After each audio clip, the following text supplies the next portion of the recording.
Hello guys, আজকে আমরা ঘুরতে বেরিয়েছিলাম।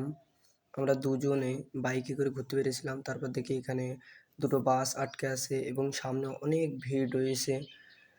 আমি সামনে এগিয়ে যাচ্ছি। চলো তোমরা দেখতে থাকো। সামনে এগিয়ে যাচ্ছি, ভিডিওটা অনেক রানিং করে দিয়েছি।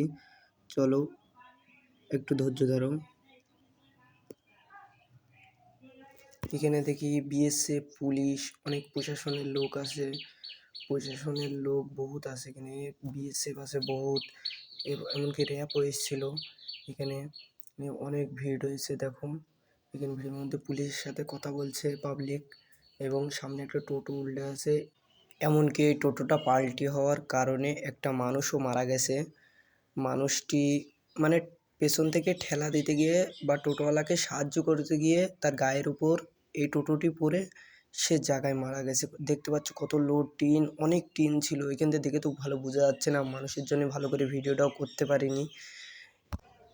আর এই জায়গাটার নাম হলো আইশমালি তেল পাম্পের পাশে, পাঁচপোতা এবং আইশমালির মাঝখানে, আইশমালি তেল পাম্পের পাশে অ্যাক্সিডেন্টটা হয়েছে। কিন্তু মানুষটার ভাগ্যটা খুবই খারাপ, সে সাহায্য করতে গিয়ে মারা গেল। আমরা অনেক পরে এসেছি তো ওই জন্য মানুষটাকে আমরাও দেখতে পাইনি। মানুষটা মারা গেছে এবং তাকে ডাক্তারখানাতে নিয়ে যাওয়া হয়েছে।